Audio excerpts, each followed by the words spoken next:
Hi, I'm Louis Black, and I'm speaking freely. What this is all about is your right to freedom of speech. What made America great is an independent, vigorous press. If a jerk burns a flag, America is not threatened. Political speech is the heart of the First Amendment. For expressing their religious beliefs. Now is the time to make justice a reality for all of God's children. Welcome to Speaking Freely, a weekly conversation about free speech in America. I'm Ken Paulson.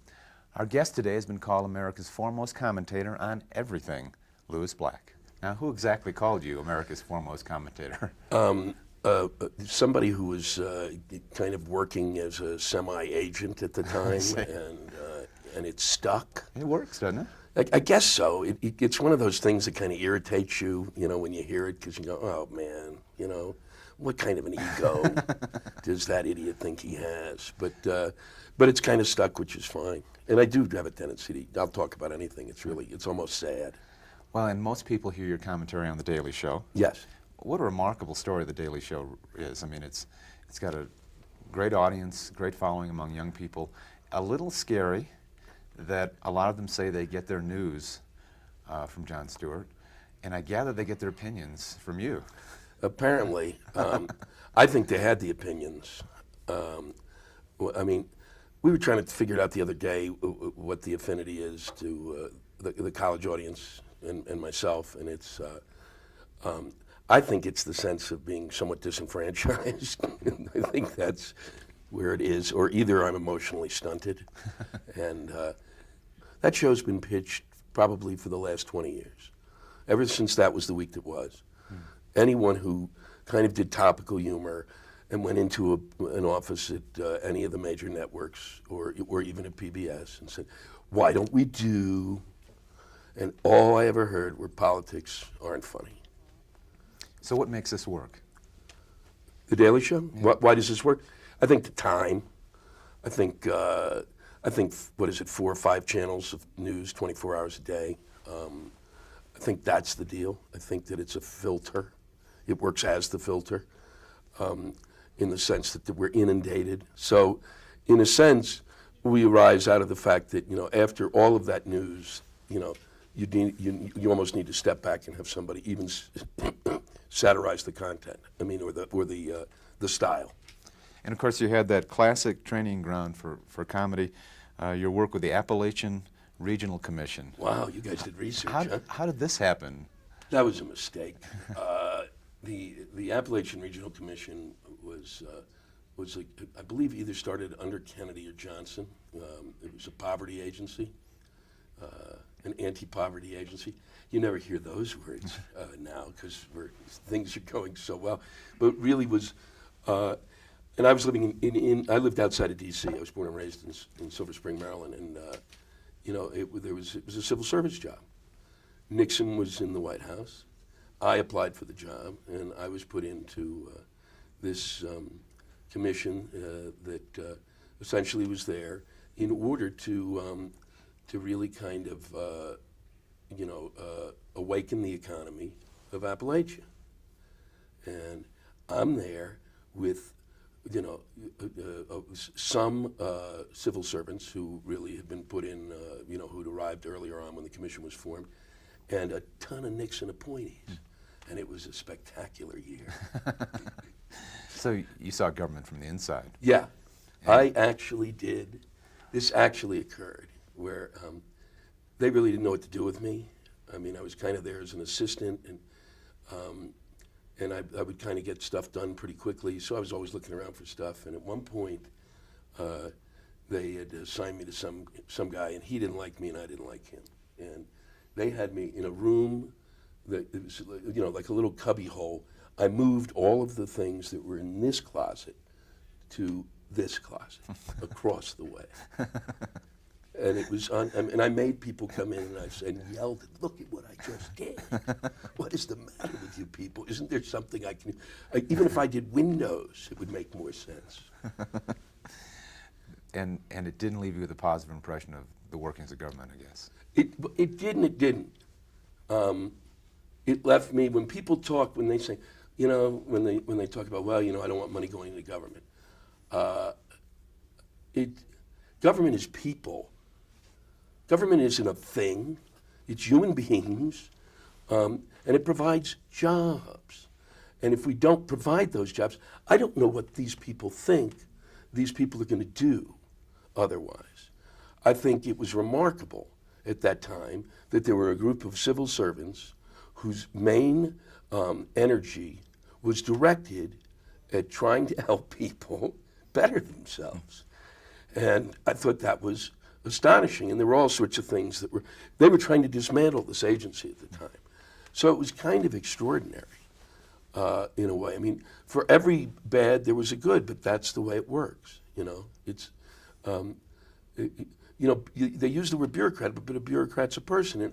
And even if the person is, muddling or mucking up, there's, what else, what do you want them to do? Do you want, are we supposed to be an economy of Walmarts?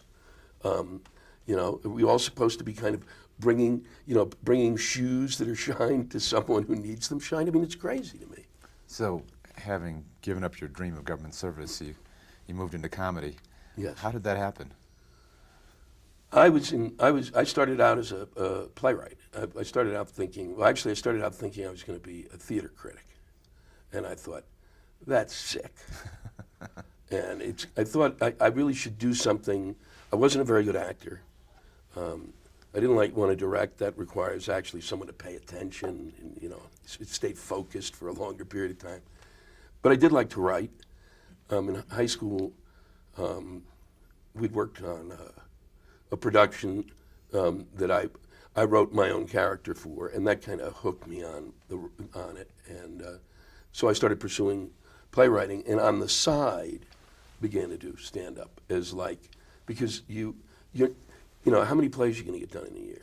And unless you really have some sort of problem that you should be seeing a shrink 5 times a week, I don't see how anyone writes over 4 or 5 hours a day, and you've got the rest of the day.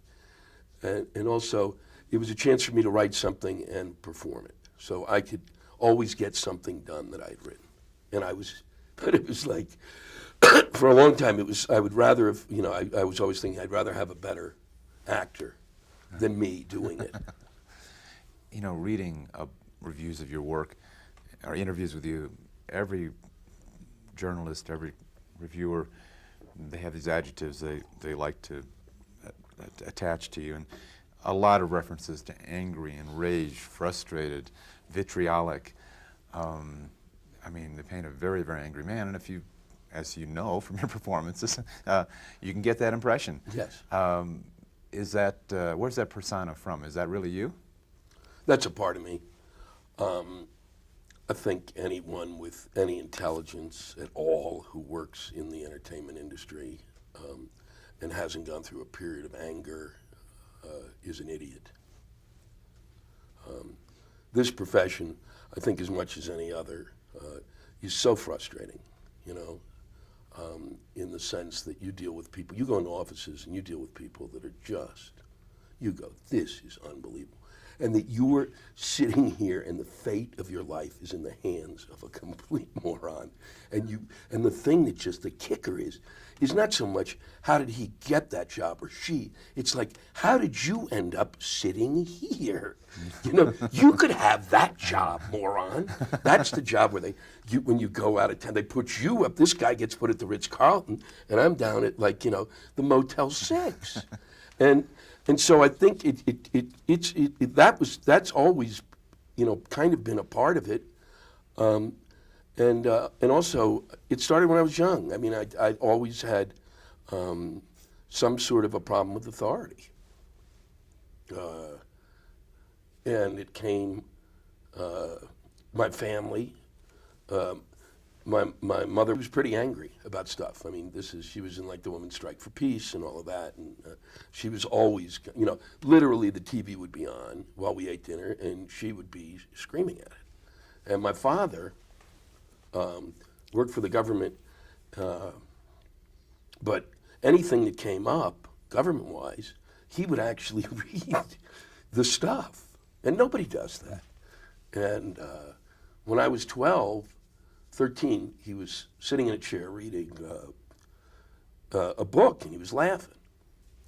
And I said, well, what book is that? And he goes, Catch-22. And I said, it's great. You like the book? He goes, yeah, it's terrific. He said, should I read it? He said, oh yeah, you should read it because it'll tell you everything you ever need to know about working when you have to, in terms of a job. And when the Vietnam War came about, my father read the Gulf of Tonkin Resolution, and he read all of the Geneva Accords. No one that I know of. I don't know if you've ever even seen him. It was a little book about 150 pages of single-spaced. It was just, I mean, I looked at it. It was like, what are you doing? And he finished it and said, we're not there legally. Wow.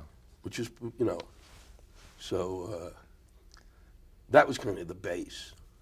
And so this notion of civic involvement has always been a part of your life? Yeah.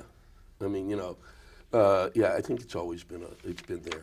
That one voice can make a difference, one opinion can make a difference? Or one opinion can, you know, one person can yell loud enough so that they can sleep better at night. When you do The Daily Show, for example, are there limits on what you can say? They don't appear to be, actually. Is anybody saying that this is something we don't want to hear now, or? Rarely. I mean, really rarely. I have been extremely fortunate to be able to pretty much say what I want to say on television. They are, you know, profanity aside, you know, that's, you know, but even that, and then we bleep it. So, but you don't really, I mean, some of the stuff that, you know, we've been able to say is, to me, astonishing. Take us through the preparation for one of your editorials, for example, on the Jon Stewart Show. Do you get your material from that day's newspapers? How does this develop? I don't do as much writing on it as I used to. It really mostly is the performance. 6 years ago when the show began, I was brought in by Liz Winstead to do an editorial once every 2 weeks. And it was a 2-minute editorial. It was essentially, the idea was if John Chancellor were alive and on acid. And that was what I would do. And those really literally, I would sit at a desk and just, I'd have 4 or 5 bullet points and not really even a script, and just rant and rave. And then then I began to write it out. I began to work with a guy, my first producer, Hank Gallo, and he and I would write it, hand it to him, he would rewrite it, hand it back to me, I'd rewrite it, hand it to him, and that was really it. And it would be whatever was really on my mind. Because the show at that point was just finding itself, and it was eclectic. And then I networked, something I have never really ever done. I am not good at networking. It is a word I abhor. You know, I don't know why. I mean, it's like a skill I never managed at all. You know what I mean? It's like I have to go talk to somebody I don't want to talk to, but I should talk to them because it'll mean a better life for me. It's just, you know, but that somehow that person to me was like, you know, the rock, you know, and I'd have to climb the mountain and the rock always would fall back down on me because usually before I'd be networked, I'd be screaming at the person about something that had bothered me for weeks. And but I talked to the guys, the folks who were running the show after a couple of years and wanted to do more of kind of a review-ish type of thing. And what I wanted to do was a weekly kind of like just take the week and put it into 2 minutes and comment. And they saw it as an opportunity to take, we have a ton of footage that we get, and they saw it as I became like the recycler. So whatever they had, they dumped on me.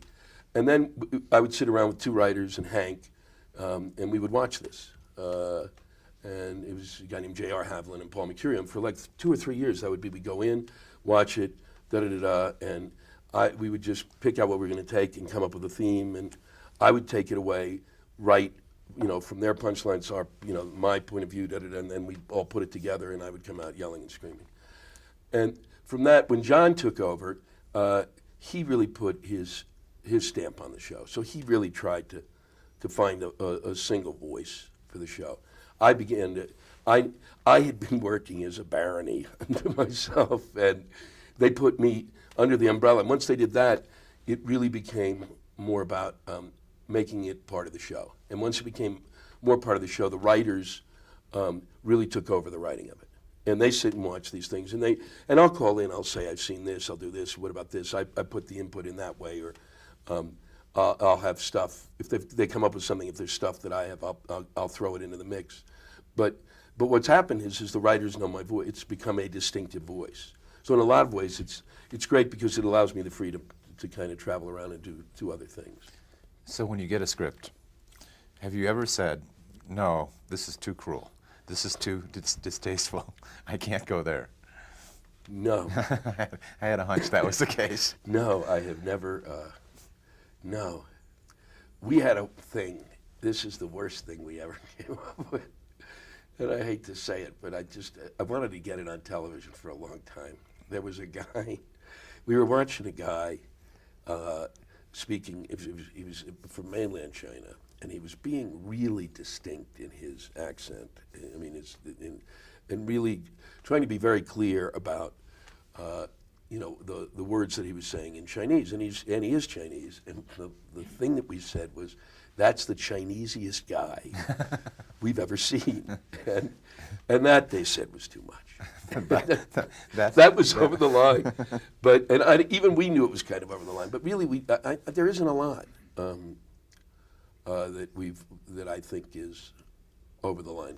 Well, you've seen a tremendous evolution in what is acceptable and what is funny. I mean, there was a time Saturday Night Live was as cutting edge as it could possibly be. Yeah. And now it's as mainstream as comedy can be. Yeah. And so the barriers have fallen. Generation in college today that you can go and talk to, their standards are different. They're looking for, I guess, less structured comedy, higher tolerance and expectation of profanity. Was this your time had come, that your style had kicked in, or do you have to tailor some of this to the new generation? Nothing's been tailored. Nothing's tailored for, you know, occasionally there'd be, you know, if I'm playing a new city, or a new club or a new, there are things that any comic who has been doing it a while will put in at the beginning. The reaction of the audience will tell you how far you can go. But it is really, for the past 10 years, I'd go from one place to another doing what I did. In addition to college audiences, you're out there playing comedy clubs. Do you find a regional difference, that you can work certain states but not welcome in others? No. No. Rarely. One of the great things about this, you know, the television in the sense was people really do have access. And so unless you go to a place without a satellite dish, everybody gets it. You know, nobody's walking in going, who is this guy, and sort of startled by you. Well, there are people still startled. There was, you know, you people bring people, or people come in. You know, when you even if you play a club, you know, they say someone, you know, well, we should go see this guy, and then they'll show up and they go, wow, you know, he shakes so much. I think he has Parkinson's, and there's stuff like that. Every so often there'll be someone who, and you can feel it in the audience too. You know, if you talk about, I used to scream about Clinton, and you could feel Democrats who just loved the economy side of the thing, you know, and the fact that it was a Democrat, you know, get nuts with me. You know, and they wouldn't yell, but you could feel the audience. You can really feel an audience when they're with you and when they're tightening. And now with our new president, I scream about him, and you can sense, you know, you know, I was in Atlanta. It was the last time that somebody really, you know, I was yelling about Dick Cheney. This was really early on in the administration, and I was really talking, and I do set it up. What's nuts to me is I set it up with the fact that here was a man who was in government service for years and years, and that's to his credit. But here's what happened, and I talk about him going to Halliburton and getting this huge amount of money from the government, and it leads into this joke. And this guy goes, well, what do you do for your country? Screaming at the top of his lungs. And it was like somebody pushing a button, you know. It was like, I went into like a red rage. I mean, because it's like the thing, it goes all the way back to the 60s. It's like, you know, it's like, oh man, nothing has changed. And I went berserk inside. And then all I did was stop, and I realized, I said, this is what I do, you idiot. I said, would you like me to be in the military? So yeah, you know, but most of the time I think people, if you take people through it, they'll go with you. It'd be fascinating to watch you go from being sort of mock angry to being really angry. It's like levels of terrorist alert, isn't it? Yes. Well, there is a point where I do. I mean, it's a really fine line, and that was the hardest thing in terms of me performing, because I'm not. It was not a natural. I wasn't a natural performer, and so finding that line of where you really, because what I did for years was not, let it out. So you were watching somebody who was seething, and what a seething comic isn't funny. So for years I couldn't figure out what my friends would go, it's really funny stuff. I don't know what the problem is. And then a guy said, start yelling. And then there are times now where I just will, finally something gets me to the point where I'm really enraged, truly enraged, and I'm really angry, and I have to stop and make fun of myself, because you can't take people there. It's ultimately it's entertainment. You referred to your red rage, and you said, and things never change. And it's, it was Jane Fonda being called a subversive actress, and today it's Martin Sheen or someone else in the spotlight. American history has these cycles that are just fascinating, and it seems like when we're in periods of great stress, whether it's the war on terrorism or talking about invading another country, the nation seems to lose some perspective about freedom of speech. What's your take on that? This, when you go to war, I think people who are behind the war isn't an easy thing to do. I think the people who really get behind it, or have children who are fighting it, really need everybody to be in line. They don't want to hear the other side. How can you hear the other side when your son is there? And that, I think, is more than understandable. It becomes that fine line. You see it in terms of comedy. It's, at what point, after 9/11, at what point can you talk about this? And how far can you go with it? And I think it's sad, but I think really the people, whose sons and daughters are there are the ones who have that right.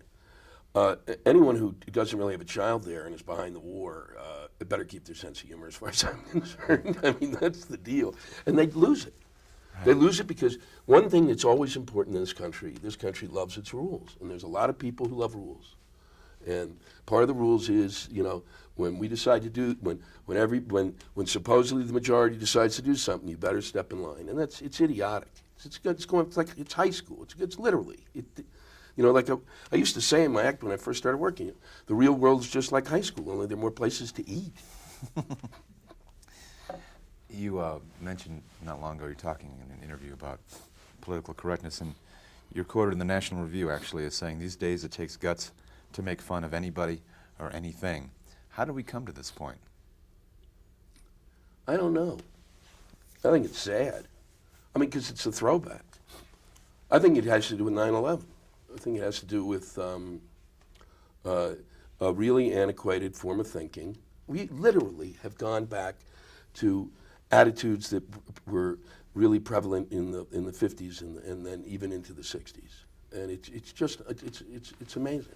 Of course, before September 11th, we had speech codes on college campuses, this real fear of being offended. Political correctness, if you look at it, is a great impulse. It's about respect other people, give them dignity, don't demean them unnecessarily. Yeah. That's fine, but then for some reason American people more and more often want to say, well, you can't offend anybody. College campuses are a great place to discuss political correctness. To act on it in a lot of ways is mind-boggling to me. I think it's really interesting to have the discussion. I think it's a really good place for. It did not exist when I was in school. It's a really great arena that I think is important. It has nothing to do with humor. I do a joke where I make reference to say that there's a Starbucks across from a Starbucks in Houston, Texas. Now apparently there are more of them, where these situations exist. And I call it the end of the universe. It's when you have a Starbucks across from a Starbucks. If you stand in the center, that's precisely where the universe has ended. And but I say, why would you need this? who would use this, and I say it's people with Alzheimer's. So that's the only group that I think that would need it. And you literally, and it's not just at colleges, but mostly at colleges. You can hear them. It's oh, you're making fun of people with Alzheimer's, and then I have to walk them through it. It's not a joke about people with Alzheimer's. I'm using people with Alzheimer's to make a point about the idiots who build the Starbucks across from the Starbucks. A joke is a joke. A joke is we're going on vacation, and you can either go or you can stay.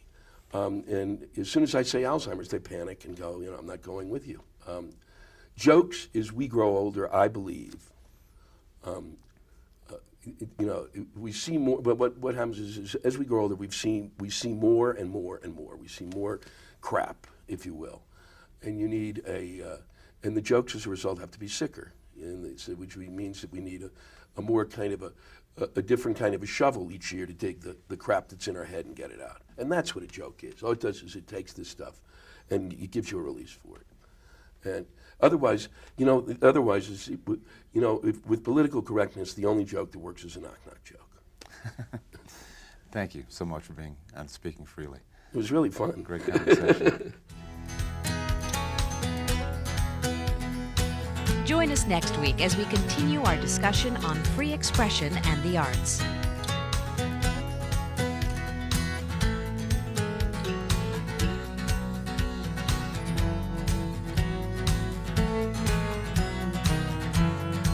For more information about Speaking Freely, visit our website at www.speakingfreely.org.